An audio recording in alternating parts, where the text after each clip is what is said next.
இந்த இடம் அகரம் junction. Paper mill சாலை. இந்த நான் போகும் பாதை திருவிக்கா நகர். இப்படி போனால், இந்த வழியாக போனால்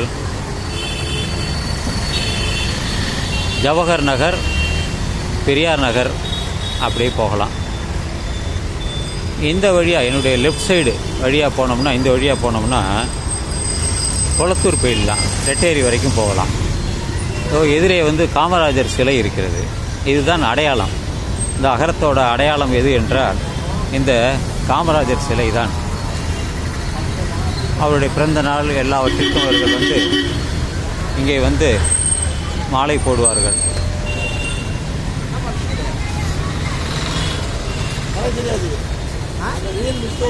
நான் நடைப்பயிற்சிக்காக வந்தேன். அப்பொழுது இந்த டிராஃபிக் ஜாம் அதை பார்த்தேன். அதை பார்த்துவிட்டு அப்படியே ஒரு வீடியோவாக செய்கிறேன். இதுதான். அங்கே ஒரு காவலர் துணையாக நிற்கிறார். அவர்தான் ஒழுங்குபடுத்தி அனுப்புகிறார். அது வந்ததற்கான பதிவு தான் இது.